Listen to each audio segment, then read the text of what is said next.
Hey everyone, Zia here and welcome back to the channel.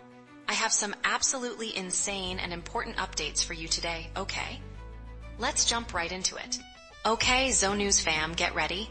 Something huge just dropped that could change everything for your wallet. Are you seeing this? Goods cheaper. What's the real story? What's the catch? It all started when Finance Minister Nirmala Sitharaman announced a massive GST rejig. Look at this. On screen, it says GST slabs, 5% and 18%. This means many essentials from food to electronics are set to get cheaper. A major win, right? But here's the shocking twist.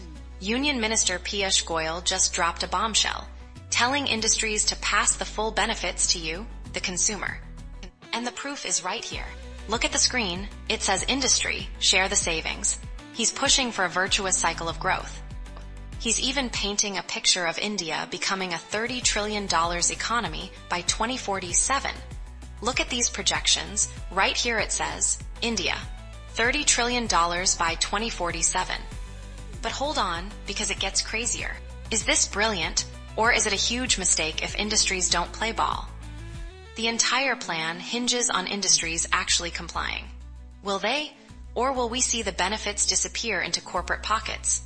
What would you do in this situation? Drop your theories in the comments below. In other news, a surprising development has just come to our attention.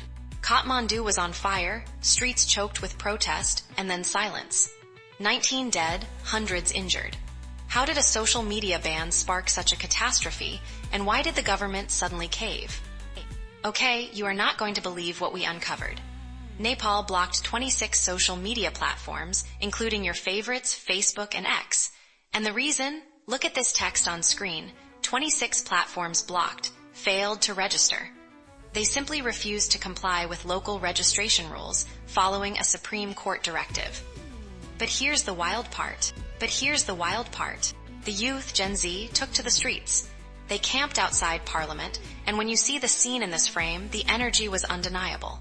The protests turned violent. Police used force, and look at the horrifying numbers right here on screen. Protests turned deadly, 19 fatalities, 300 plus injured. The pressure became unbearable. After an emergency cabinet meeting, the government buckled. When you see this text, emergency cabinet meeting, ban lifted, you know it's a huge shift. Communication Minister Prithvi Subba Gurung announced the ban was rolled back. You heard that right, and the implications are just mind-blowing. The fallout? Nepal's Home Minister Ramesh Lekhak resigned on moral grounds amid the outrage. The India-Nepal border went on alert, fearing spillover. This entire saga is a massive red flag. Is this just Nepal, or a preview of global internet control battles to come? Alright, moving on to our next story. Crew, are you ready for this? Gold prices just hit jaw-dropping record highs. But is this a golden opportunity, or are we staring down a massive market meltdown? Okay, Crew, look at this. The screen shows gold hits $3,600. This isn't just a bump, it is fueled by global tensions and whispers of a huge Federal Reserve rate cut. The world is on edge, and gold is the ultimate safe haven. But here's the wild part. The proof is in the data. Look at what is happening with the U.S. labor market. The text overlay says, U.S. jobs slow, Fed cut imminent, non-farm payrolls dropped drastically, unemployment soared to a 4-year high. Markets are now pricing in a near 100% chance of a rate cut. No way. And the implications are just mind-blowing. It is not just the Fed. Central banks like China have been secretly hoarding gold for months. And look at this overlay. Central banks hoard gold.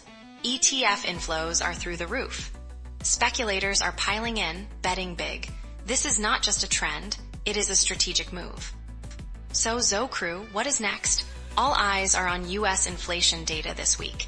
If it cools, gold flies even higher. If it spikes, things get complicated for the Fed.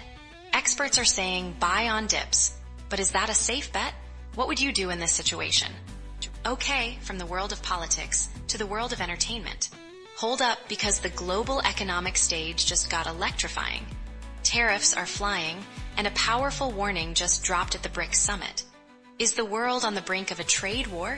What's really happening behind the scenes? India's External Affairs Minister S. Jaishankar just threw down the gauntlet at the virtual BRICS summit, calling for fair and transparent economic practices. When you look at the text overlay here, global trade, seeking fair play, it's clear this is a direct challenge to the rising U.S. tariffs that are hitting countries like India hard. The world is seeking stability, and this is a major tremor. And get this, it's absolutely mind-blowing. Jaishankar didn't just stop there. He pushed for resilient, reliable, redundant, and shorter supply chains to proof against shocks. Look at what the overlay states: BRICS defiance, shorter supply chains. This isn't just rhetoric, it's a strategic push to decouple from existing dependencies. This move is huge. But here's the wild part.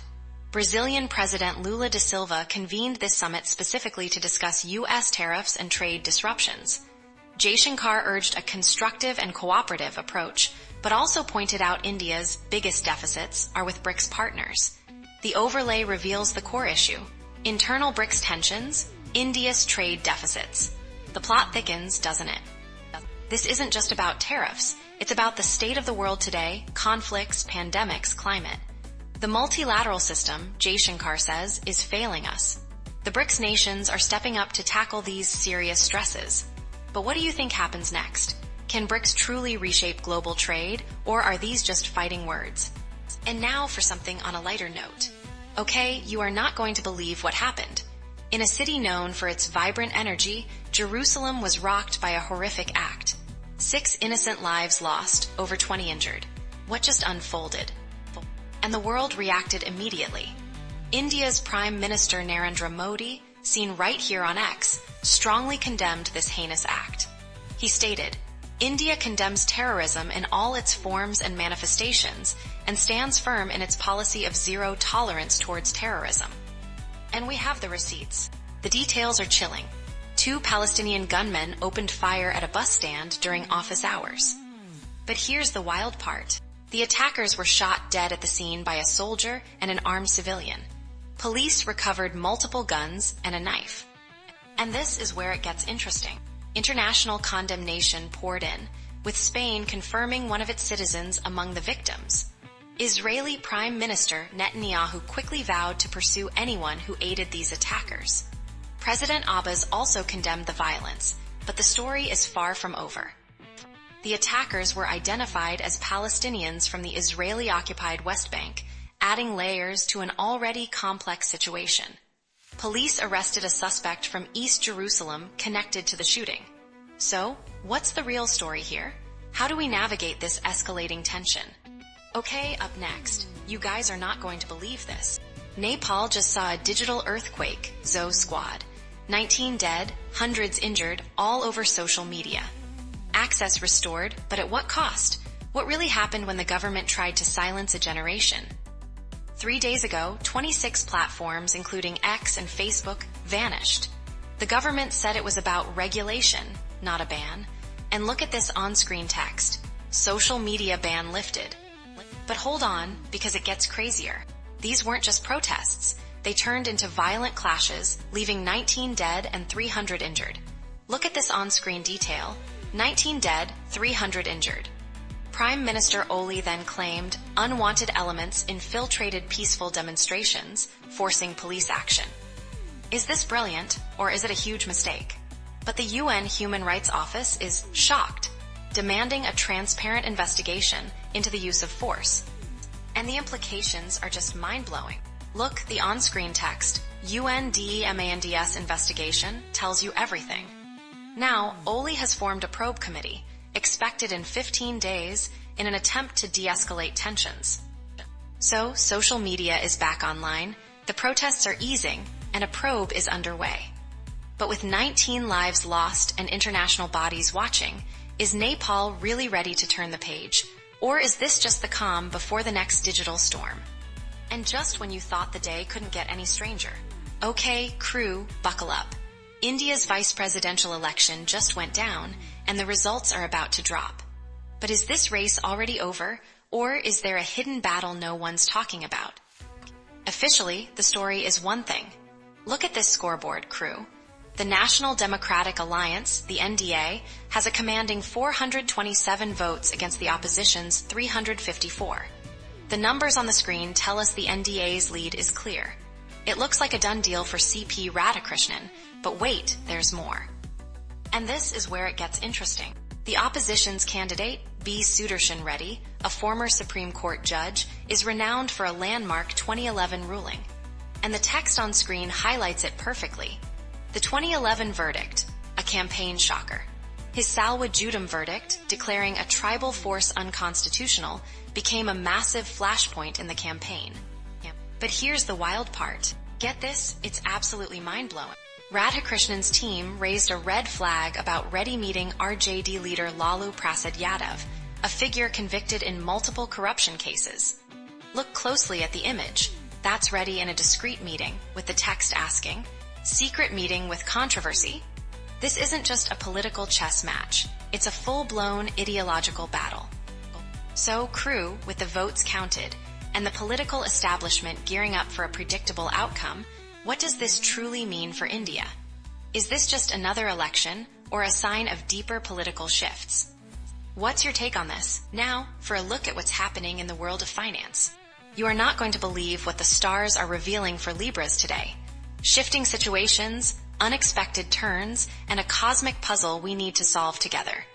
Get ready, team, because this is going to be a wild ride. First up, love. Relationships are about to get a whole new depth, with unexpected conversations bringing you closer. Look at this on screen. It says, love, unexpected connections. Singles, you might meet someone in the wildest places. And the implications are just mind-blowing. The universe is literally telling you to be open. Now for your career, sudden changes? Absolutely. But your ability to stay calm and find solutions will be your superpower. Check out this overlay, career. Flexibility is key. Your superiors are watching, and trust me, they will be impressed. But here's the wild part. Teamwork and clear communication are your secret weapons. Financially, team, this is where it gets interesting. Unexpected expenses might pop up, but look at the screen, finance, avoid impulsive moves. This isn't the time for risky investments. Instead, calm, balanced decisions will build your security. We have the receipts, literally, for mindful planning. And finally, health is all about calm and consistency today. Meditation, time outdoors, and paying attention to your diet and sleep are crucial. So, Libras, will you embrace these cosmic shifts and unlock your true potential, or will the unexpected throw you off balance? Alright, that's all for today. Don't forget to hit that button. It really helps the channel out. Thanks for watching, and I will see you in the next Zone News.